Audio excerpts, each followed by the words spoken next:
Hello students, good evening. आज मैं आप लोगों को त्यागपत्र उपन्यास पढ़ाऊंगी, उसका सारांश पढ़ाऊंगी। त्यागपत्र उपन्यास जो है फुआ और भतीजे के ऊपर ये कहानी है, उपन्यास है। फुआ जो मृणाल है और भतीजा जो है प्रमोद है। ये जो है कि मृणाल जो है 3 बहनें हैं और 2 भाई हैं। 3 बहनों में से 2 बहनें जो है शादी के जल्दी ही शादी हो गई थी और उनकी प्रसव के समय, बच्चा होने के समय उनकी मृत्यु हो गई। और बची ये छोटी वाली मृणाल। मृणाल बहुत सुंदर थी और सब उसको बहुत प्यार करते थे। जिसमें कि 2 भाई थे मृणाल के 2 भाई थे और एक बर्मा में सेटल हो गए हैं और एक जिसके साथ रहती है, भैया भाभी के साथ, यानी प्रमोद के पिता।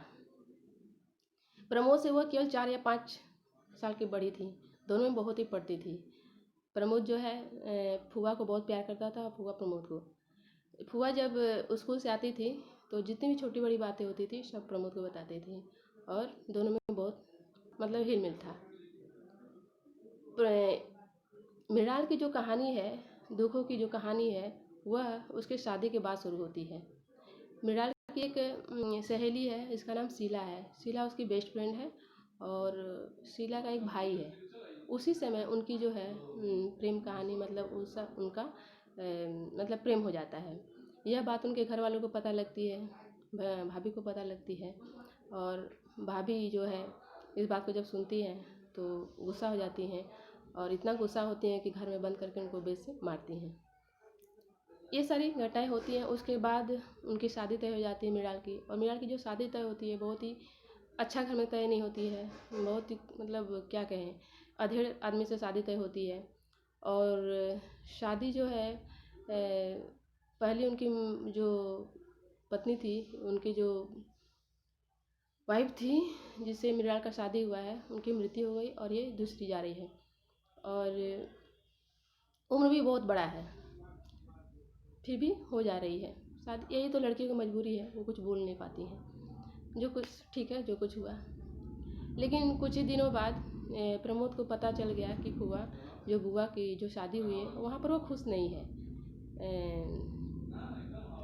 है और वो किसी तरह जाकर वो फुआ से मिलना चाहता था। माँ से बार बार पूछता है कि माँ, मैं फुआ के पास जाना चाहता हूँ, देखना चाहता हूँ, लेकिन माँ टाल देती थी। एक बार ऐसा क्या हुआ, 7 या 8 महीने के बाद जो मृणाल अपने मायके आती है और उसके पेट में बच्चा भी है, वह पेट से है, प्रेग्नेंट है, जिसमें कि उसका शरीर उखड़ जाता है।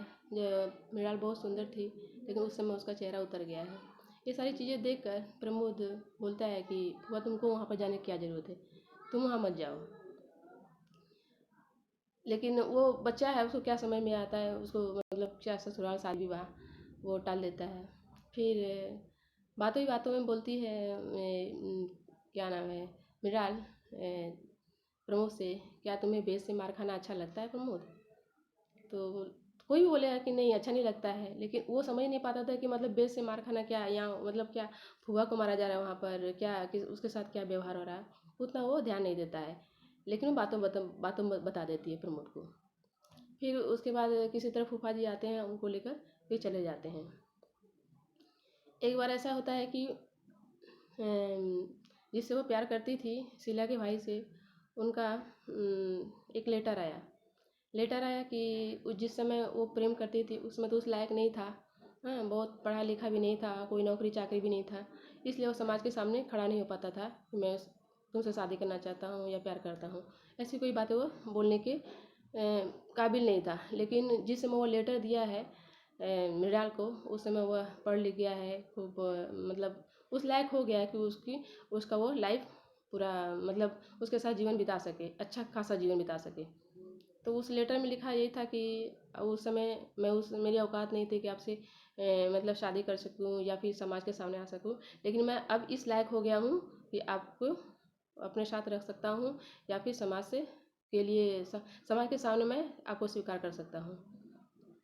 तो इस बात को मृणाल ने आंसर दे दिया वहाँ पर, मतलब कहना भेजा कि आपने जो प्रस्ताव रखा है मुझे बहुत कोई हैरानी नहीं है, कोई भी मतलब इससे ये नहीं है, मैं दुखी नहीं हूँ या फिर हैरान नहीं हूँ। आपने जो बोला बहुत अच्छा है, लेकिन अब मेरी शादी हो गई है और फिलहाल मैं अपनी पति की होकर रहना चाहती हूँ। पत्नी का धर्म यही है कि वो अपने जहाँ शादी हो उसी के साथ वह विश्वास पात्र बनी रहे। आपका जो ये सुझाव था या फिर जो भी मेरे प्रति जो प्रेम था उसके लिए शुक्रिया।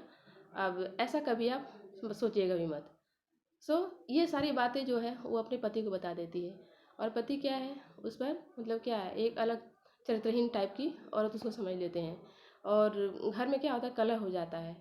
उनसे जो जो पहले जो नाता था प्रेम का, अब वो नहीं रह गया है। और वो किसी तरह बोलते थे कि तुम किसी तरह अपने मायके चले जाओ या फिर मेरी लाइफ से दूर हो जाओ। मतलब ऐसे उसके साथ व्यवहार करते थे कि कोई भी रहना नहीं चाहेगा। तो वो बोल भी देती थी, अगर आप मुझे पसंद नहीं करते हैं, आप मुझे अपने जीवन में नहीं रखना चाहते हैं तो आप नहीं रख सकते हैं, तो उसके लिए मैं आपको फोर्स नहीं करूँगी। तो बोलते थे ठीक है, अगर तुम नहीं जाना चाहती मायके तो मैं तुमको कहीं पर अलग से ही रूम लेकर तुमको वहाँ पर रख देता हूँ। तो वही सही। तो क्या हुआ कि मृणाल को अलग कोठरी में लेकर, अलग जगह लेकर वहाँ पर उसको रख देते हैं, और कुछ दिनों के लिए उसको खान पान खर्चा दे देते हैं। बस ये चीज़ें क्या है कि किसी तरह वहाँ पर घर में पता लगता है वहाँ पर कि मृणाल जो है अपना पति का घर छोड़कर दूसरे के साथ भाग गई है।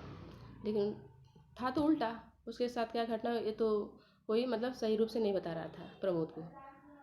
और किसी तरह प्रमोद जो है वहाँ पर बार बार पूछता अपनी माँ से कि माँ, फुआ के साथ क्या हुआ, मैं उनसे मिलना चाहता हूँ, वो कहाँ है। फिर वो किसी तरह मतलब इसी तरह समय बीता गया और यूनिवर्सिटी से एग्ज़ाम देकर वह फुआ को ढूंढने के लिए निकला, और वो ढूंढ भी लेता है। वो ढूंढ लेता है और एक कोयले वाले की दुकान है, बनिया टाइप का है, उसी के घर में फुआ जो है वहाँ पर रहती है।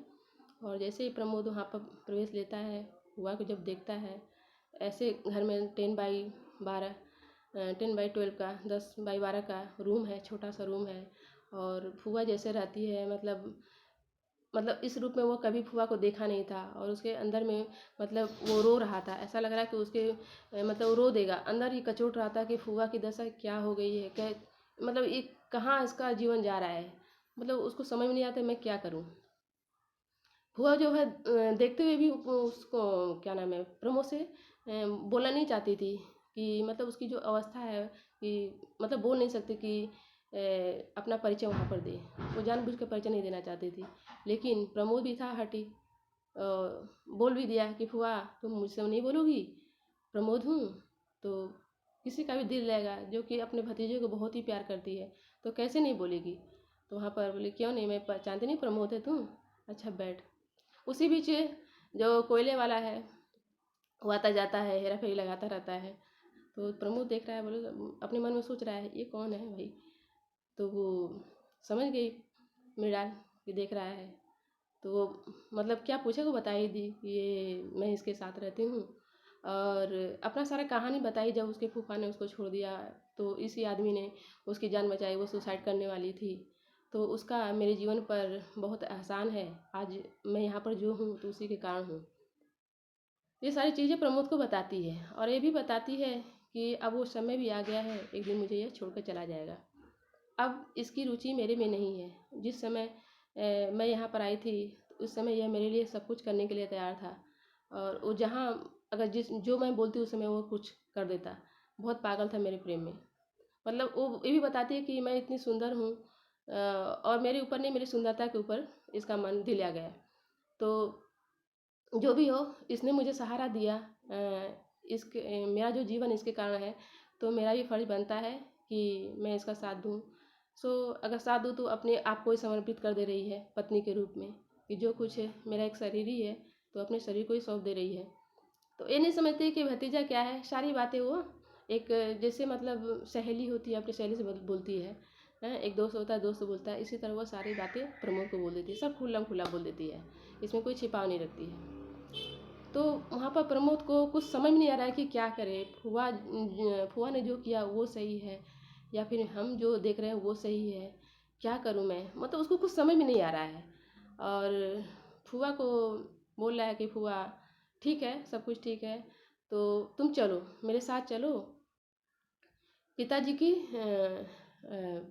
मृत्यु हो गई है, और पिताजी नहीं है, चलो माँ है, तो वहाँ पर बोले नहीं प्रमोद मैं नहीं जा सकती, अब मैं वहाँ पर जाने लायक नहीं हूँ, क्योंकि हमारा समाज जो है जैसे मैंने काम किया है उस ऐसे लोगों को स्वीकार नहीं करता है। सो मैं जहाँ हूँ वहीं पर मुझे रहने दो। और ये बातें जब सुनता है प्रमोद तो उसको कुछ समझ में नहीं आता है मैं क्या करूँ। उसको कुछ नहीं समझ में आता है कि मैं ये सोच रहा हूँ, फुआ ये सोच रही है, अब क्या करूँ। उसको देखा भी नहीं जा रहा है कि जो फुआ की जो स्थिति हुई है ये क्यों हुई है, क्योंकि हालांकि स्थिति घर वालों के कारण हुई है अगर कहा जाए तो। लेकिन ये हम लोग लास्ट में चर्चा करेंगे इस बात को। फिर वहाँ से प्रमोद चला जा रहा है। फिर मृणाल के जीवन में वो जो है आदमी है, फिर वो दूसरे बार आता है प्रमोद किसी तरह फिर ढूंढने की। वो मिलना चाहता है, हमेशा बार बार मिलना चाहता है फुआ से किसी भी तरह। तो जब फिर दूसरा बार जब आता है तो वहाँ पर उसको नहीं पाता मृणाल को। और लोगों के मुँह से, अगल बगल के मुँह से सुनता है कि जो यहाँ पे जो औरत थी उसको जो आदमी था बहुत मारता पीटता था, अच्छा से लोग नहीं मतलब व्यवहार करता था, और इसीलिए वो चली गई यहाँ से। तो वहाँ से फुआ को नहीं पाया तो चला गया निराश होकर।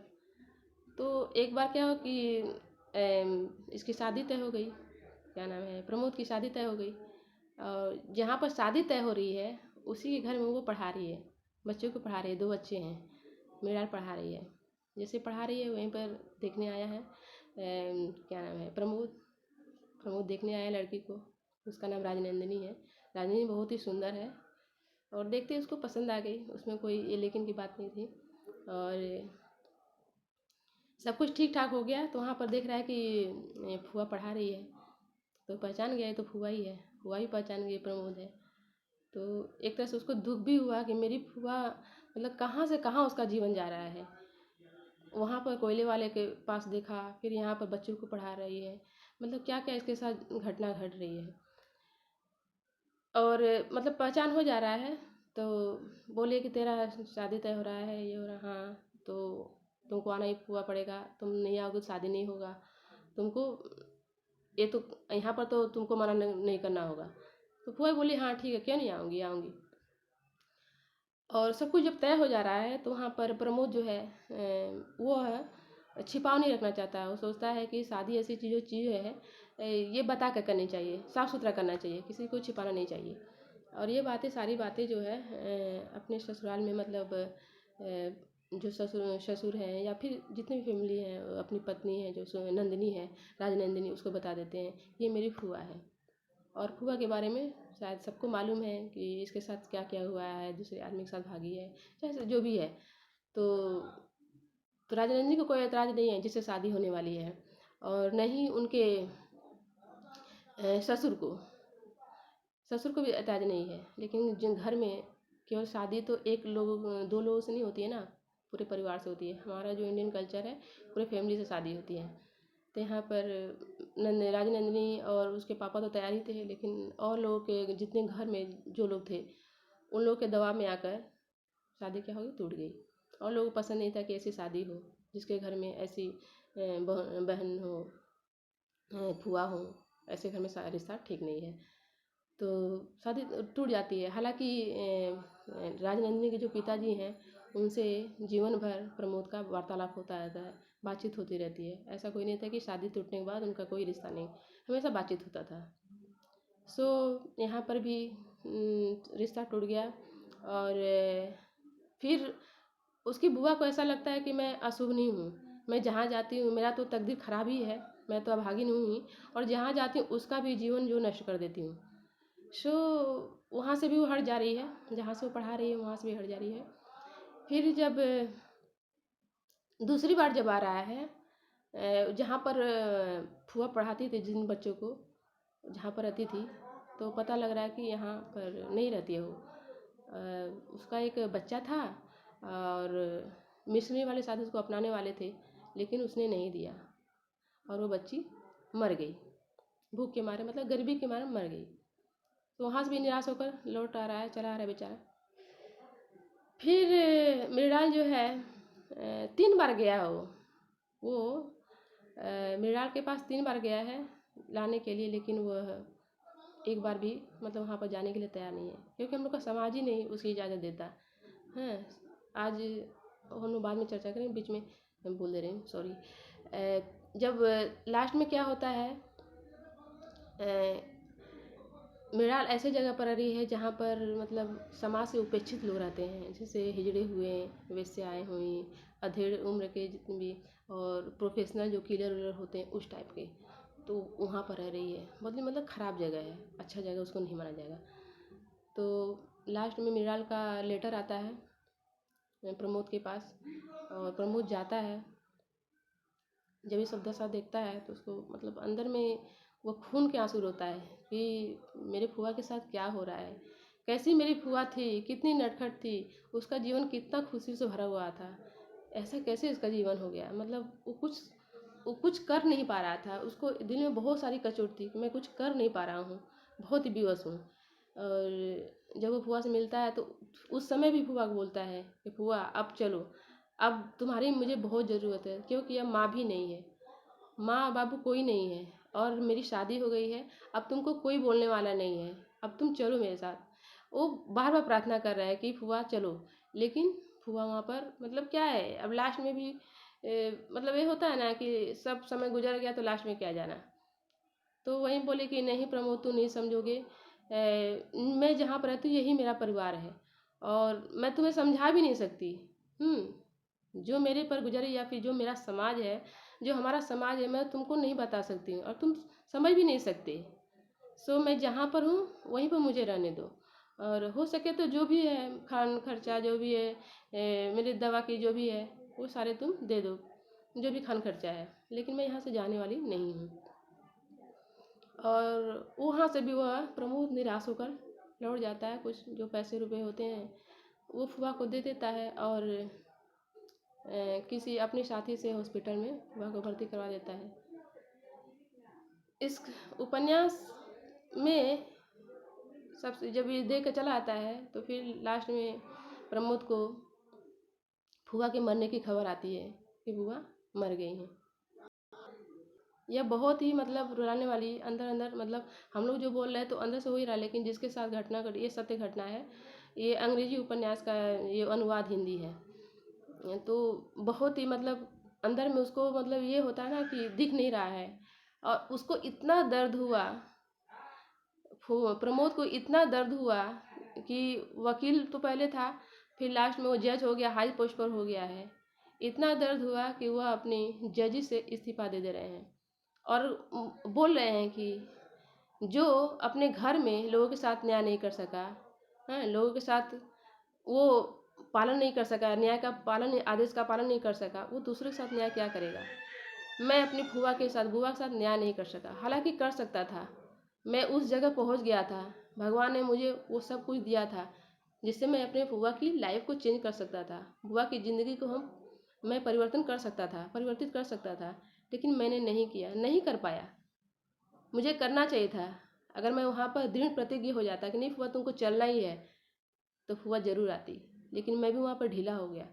मैं उतना रिजिड नहीं हो पाया, मैं उतना ये डिसीजन मेकर नहीं हो पाया। मैं अगर मेरा डिसीजन अगर हार्ड रहता, अगर एक नहीं होता है आयरन उस तरह, तो फुआ ज़रूर आती, फुआ की ज़िंदगी उस तरह नहीं होती। फुआ का जो दशा हुआ, फुआ का जो जीवन इस तरह हुआ है, वो कहीं ना कहीं 90% हम लोग जिम्मेदार हैं, हमारा समाज जिम्मेदार है, और ख़ासकर मैं तो अपने आप को पूरा जिम्मेदार मानता हूँ। इसी कारण जो है प्रमोद को इतना मतलब अंदर में कचोटा कि मैं जो कर सकता था वो नहीं कर सका। आज मतलब क्या, आदमी जो होता है नौकरी के लिए दर दर भटक रहा है, नौकरी करने के लिए क्या क्या नहीं तपस्या कर रहा है, लेकिन आज उनके दिल में इतना दर्द हुआ कि वह उससे इस्तीफा ही दे दिए। इसलिए इस उपन्यास का नाम त्याग पत्र रखा गया। ये त्याग ही कर दिए कि फुआ को लास्ट में जब त्याग कर दिए तो उसके बाद हरिद्वार में 2 महीने तक उसी तरह टहलते रहे, घूमते रहे पागलों की तरह, लास्ट में उनकी मृत्यु हो गई। ये हुआ। तो मेरे कहने का मतलब यही है कि जो त्याग पत्र जो उपन्यास है, मृणाल की जो दशा हुई है किसके कारण हुई है, उसके जिम्मेदार कौन है। ये समाज जिम्मेदार नहीं है, ये समाज भी उतना ही जिम्मेदार है। केवल हम प्रमोद को क्यों नहीं जिम्मेदार कर सकते हैं कि नहीं प्रमोद ने जो किया फुआ के साथ वो सचमुच में अच्छा काम नहीं था। ये समाज भी उतना ही जिम्मेदार है।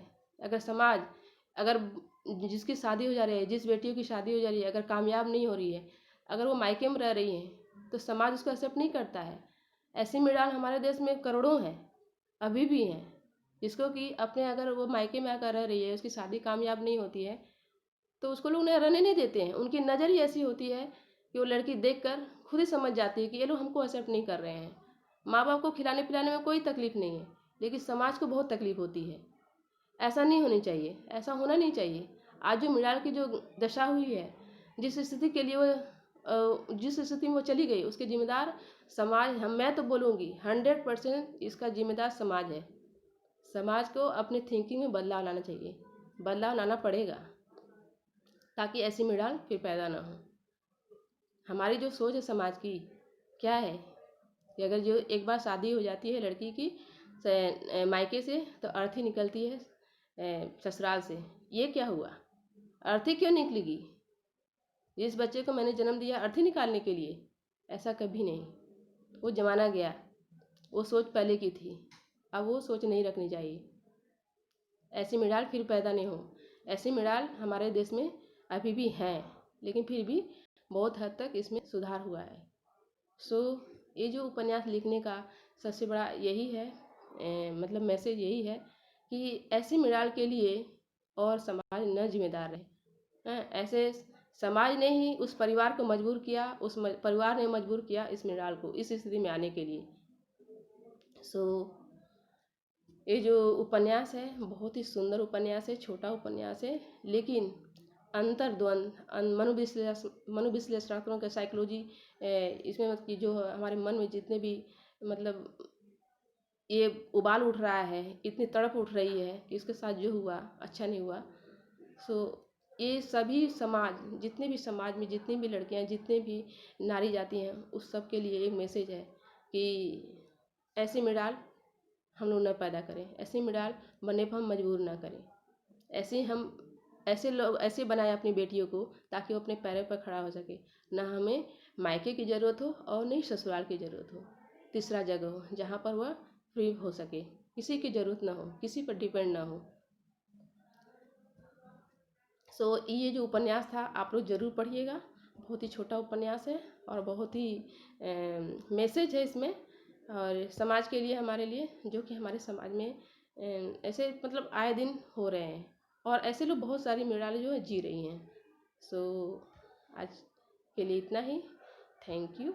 और आप लोग मेरी वीडियो को सब्सक्राइब कीजिएगा, लाइक और कमेंट जरूर कीजिएगा। कमेंट तो जरूर कीजिएगा कैसा हुआ, और अपना अपना व्यू दीजिएगा कि सचमुच में आज जो हमारे समाज में स्त्रियों की दशा है क्या अच्छी है, या फिर और भी उसमें सुधार करने की ज़रूरत है। सुधार करने की ज़रूरत है तो कैसे?